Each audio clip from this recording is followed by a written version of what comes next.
Star Wars 7 by 7 episode 1899. All right, today, for real, we're going to talk about Captain Phasma. Punch it.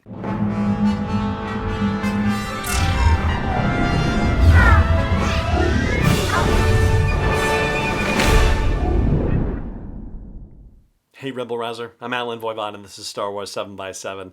Thank you so much for joining me for this episode. So, like we talked about yesterday, there is a series of one-shots from Marvel Comics called Age of Resistance. This follows on Age of Rebellion, which followed on Age of Republic.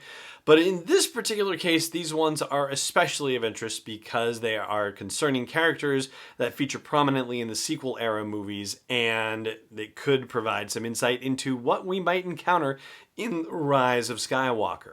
Yesterday, of course, we took a look at the General Hux story and found out to our surprise that he actually does know the origins of Kylo Ren. He knows that he is the product of the marriage of Han Solo and Leia Organa, and that was a bit of a surprise. And we also know that he decided to tell us a little bit about himself, at least as part of the narrative.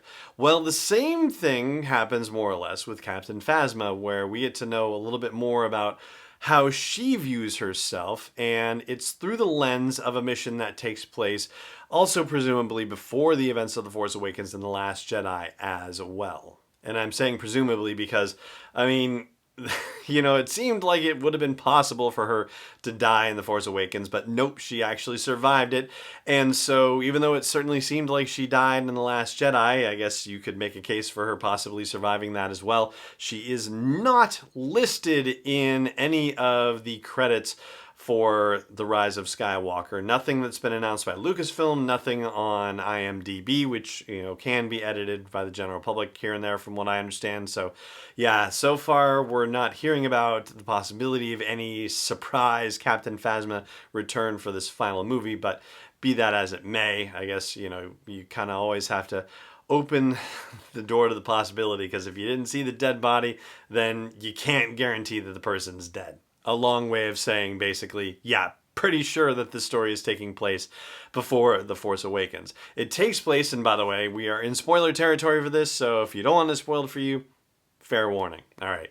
It takes place on a planet called the Iron Planet, or known as the Iron Planet. It is Demir, D-E-M-I-R, and it is in the unknown regions. So here we're going to start learning a little bit more about the unknown regions, which is, rather interesting in its own right, because we have the Chiss and we have the Grisk and we have the client species that the Grisk end up taking control of. And now we have the Demirians, another alien species that has some serious technology. Like, they have blasters, they have thermal detonators, they have tanks, they have flying ships with lasers. So yeah, they have the full capabilities that you would see in any other advanced species. And so for all we know, these folks could end up playing a role in some other stories down the line. Now, the First Order is attacking a Demirian stronghold, and as Phasma says, the stronghold has some strategic importance to the First Order, otherwise they would just destroy it utterly, but they need to take it.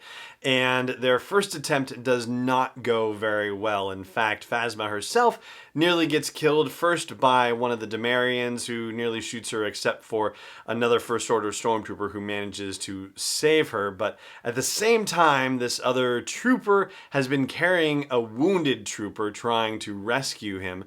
And when it turns out that the fallen Demarian has a thermal detonator, well, Phasma takes the wounded soldier, throws his body onto the thermal detonator so that way she can survive. And it just so happens that this other nameless trooper can survive as well. But that's just like Kylo Ren saying to Hux, as we talked about yesterday, like, oh, I just saved myself, you were nearby. But as I said, their first attempt doesn't go well, and so they leave and regroup. And Phasma has a heart-to-heart with this particular soldier who saved her life, asks her if she has ambition, and tells her that she needs to make calculated sacrifices in order to be useful, that she can't see her goal without, if she's looking back, or, figure out where she's going if she's always looking over her shoulder. And so actually promotes her up into a command position as a lieutenant and says, hey, you're going to lead the attack on the next time that we go up against the stronghold. The next day, they're out there, and she, this new trooper, leads the charge, and they draw the enemy out of the stronghold. Meanwhile, Captain Phasma just utterly walks away, and our unnamed trooper looks back and says, "What are you doing?" And Phasma's like, "You looked back. This isn't what you were supposed to do."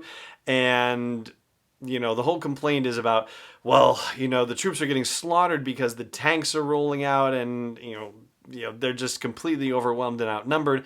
And then the trooper hears the sound of TIE fighters coming in, but the TIE fighters just strafe everyone and everything, including the First Order troopers. And naturally, this is an affront to our newly promoted trooper until she remembers, oh, this is what calculated sacrifice looks like.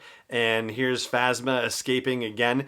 And so our newly promoted trooper actually tries to kill Phasma, shoots her in the silvery chrome armor. But yeah, that armor's meant to withstand your standard First Order blasters, apparently. And so Phasma takes her out instead and says, "I am a survivor, and this is what you need to know about me." Which, of course, begs the question then, did she survive The Last Jedi? Like, it circles right back around to that. And she also says, as opposed to, being presented with the notion that she's going to lead the charge to victory, she says, "I lead from where great leaders do, which is behind a disposable shield of patriotic idiots." So, yeah, she is one brutal character, and we are going to talk a little bit more about that and her analogy to another character in the Star Wars universe after the break. Stay tuned.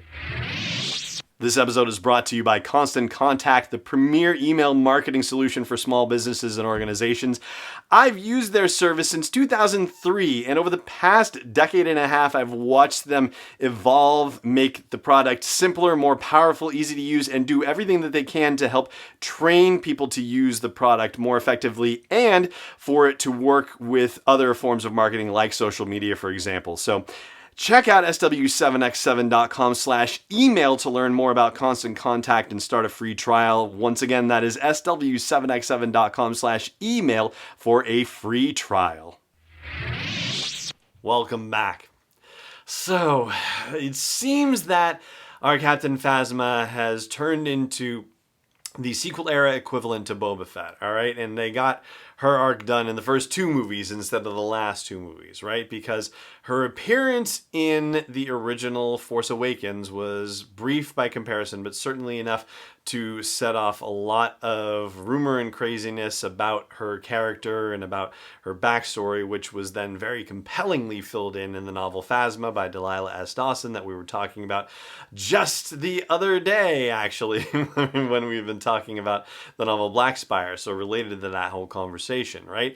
And expounded upon too in the comic book series that explained how it was that she escaped from the garbage compactor on Starkiller Base. And similar to how Boba Fett returned in Return of the Jedi only to fall into the Sarlacc pit, Phasma returned in The Last Jedi only to fall into the midst of a flaming inferno within a Star Destroyer. But the more we learned about Boba Fett's backstory, the more we were led to believe that he was a rather significant and influential and powerful bounty hunter.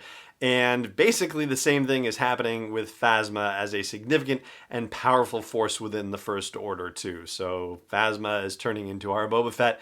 And that is what I have to say about the Phasma one shot from Marvel Comics. And that is going to do it for today's episode of the show. Thank you so much for joining me for it as always. And may the Force be with you wherever in the world you may be. This podcast is not endorsed or sponsored yet by Lucasfilm Limited, Disney, or 20th Century Fox. It is intended for entertainment and information purposes only. Star Wars, the Star Wars logo, all names and pictures of Star Wars characters, vehicles, and any other related Star Wars items are registered trademarks and/or copyrights of Lucasfilm Limited or their respective trademark and copyright holders. May the Force be with them. All original content is copyright 2019 by Star Wars 7x7. We hope you love it.